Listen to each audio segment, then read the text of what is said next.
शिक्षा का गुलाम रहता है न दौलत का। हुनर एक ऐसी चीज है जो काफी कम ही लोगों में देखने को मिलती है, लेकिन सफलता के लिए हुनर के साथ हौसला होना भी जरूरी है। इन दोनों के साथ सफलता के मुकाम तक जरूर पहुंचा जा सकता है। एक ऐसी ही दो चीजें हमें देखने को मिली है राजस्थान की बेटी रूमा देवी में। नमस्कार, मैं हूं आपके साथ सुकृति छाबड़ा। आज हम बात करेंगे बाड़मेर की झुग्गी झोपड़ी से शुरू हुई रूमा के सफर की।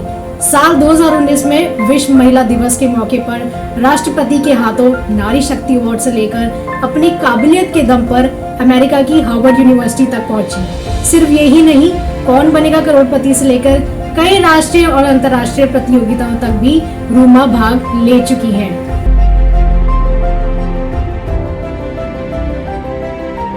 उन्नीस में जन्मी रूमा महज 4 साल की थी, तभी उनकी मां का निधन हो गया था। बड़ी मुश्किल से 8वीं तक ही पढ़ पाई थी। देश की हजारों लड़कियों की तरह उनकी भी पढ़ाई बंद करवाकर शादी करा दी गई थी। शादी के बाद उनके बेटे के इलाज के दौरान मृत्यु हो गई थी। यहीं से रूमा देवी की कहानी शुरू हुई, जिससे आज हम, आप और पूरी दुनिया इंस्पायर हो रही है। रूमा देवी ने बेटे की मौत के बाद अपनी दादी से सीखे हुए एम्ब्रॉयडरी के कार्य को आगे बढ़ाया। पहले उन्होंने इस काम को खुद ही किया और फिर संस्थान के जरिए कई महिलाओं को जोड़ा। उनकी मेहनत और लगन से आज 75 गाँव में 22,000 महिलाएं रूमा के साथ इस कार्य में काम कर रही हैं। रूमा की मेहनत रंगलाई और एम्ब्रॉयडरी के काम से महिलाओं को फाइनेंशियली मजबूत बनाया, साथ ही एम्प्लिक के वर्क को देश विदेश तक भी पहचान दिलवाई। वैसे तो रूमा देवी के जीवन की शुरुआत संघर्षों से भरी थी, लेकिन अब वो करोड़ों महिलाओं के लिए इंस्पायर बन चुकी हैं। रूमा देवी को अमेरिका में आयोजित दिवसीय हार्वर्ड इंडिया कॉन्फ्रेंस में भी इनविटेशन मिला था। उनकी कामयाबी को देखते हुए उन्हें हार्वर्ड यूनिवर्सिटी में लेक्चर देने के लिए बुलाया गया था। यहाँ पर उन्होंने करीब 1000 स्टूडेंट्स के सामने अपना लेक्चर दिया था। रूमा ने राजस्थान ट्रेडिशनल हैंडीक्राफ्ट जैसे साड़ी, बेडशीट, कुर्ता समेत अन्य कपड़े तैयार करने में भी महारत हासिल की है। रूमा देवी इतनी फेमस है कि इनके बनाए कपड़े देश के बड़े बड़े डिजाइनर्स के फैशन शो में भी दिखाए जा चुके हैं।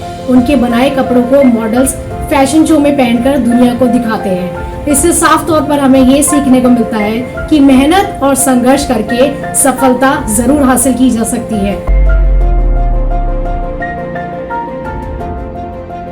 रूमा को हैंडीक्राफ्ट की प्रदर्शनी का पहला अवसर दिल्ली में फैशन शो में मिला। कई तरह के कपड़े और साड़ियों पर उनकी एम्ब्रॉयडरी शो में दिखाई गई। राजस्थान स्थापना दिवस पर आयोजित मेगा फैशन शो में भी रूमा शामिल हो चुकी हैं। ये शो 112 देशों में ब्रॉडकास्ट किया गया था। इससे राजस्थानी ट्रेडिशन को अच्छी पहुंच मिली और कई बड़े फैशन डिजाइनर्स के ऑर्डर आने लगे। रूमा जर्मनी में आयोजित एक टेक्सटाइल शो में भी भाग ले चुकी हैं, जहां उन्होंने सुई धागे की मदद से मंच पर अपने हुनर का प्रदर्शन किया और उनकी एम्ब्रॉयडरी के सभी दीवाने हो गए थे। रूमा हाल ही में दुबई समेत कई यूरोपीय देशों में भी अपने हुनर का प्रदर्शन कर चुकी हैं। रूमा देवी एक ऐसी महिला है जो न केवल अपने पैरों पर खड़ी हुई है, बल्कि हजारों महिलाओं को आत्मनिर्भर बनाने में भी कामयाब हुई है। देश के फेमस टीवी शो कौन बनेगा करोड़पति में भी रूमा देवी ने अपनी उपस्थिति दर्ज की है।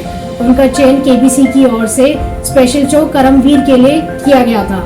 इस दौरान उनके साथ देने के लिए बॉलीवुड की अभिनेत्री सोनाक्षी सिन्हा भी मौजूद थी। बिग बी अमिताभ बच्चन के सामने हॉट सीट पर बैठी रूमा देवी ने सोनाक्षी सिन्हा के सहयोग से 12 सवालों के सटीक जवाब देकर 12.50 लाख रुपए जीते थे।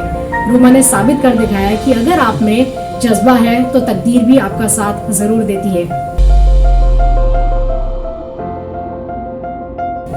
आपको बता दें कि रूमा देवी पर हाल ही किताब भी लिखी जा चुकी है, जिसका नाम है हौसले का हुनर। निधि जैन द्वारा लिखी गई किताब हौसले का हुनर में रूमा देवी के संघर्ष और उनकी सफलता की पूरी कहानी बयां की गई है।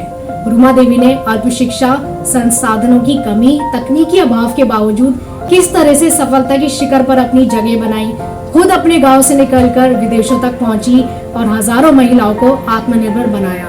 रूमा देवी अभी भारत के सबसे बड़े फैशन डिजाइनरों में से एक है। इनकी और इनकी टीम के द्वारा डिजाइन किए गए कपड़े आज पूरे विश्व में सेल हो रहे हैं। ऐसे में रूमा देवी ने वो दिन भी देखे हैं जब उन्हें बैलगाड़ी पर बैठकर घर से 10 किलोमीटर दूर तक पानी लेकर आना पड़ता था। आज रूमा की ये सफलता में एक बहुत बड़ी सीख है कि जीवन में चाहे कितने भी कठिन हालात क्यों ना हो, अगर आप में हिम्मत और टैलेंट है तो आपको मुकाम तक पहुंचने में कोई नहीं रोक सकता। तो इसी के साथ आज के एपिसोड में फिलहाल इतना ही।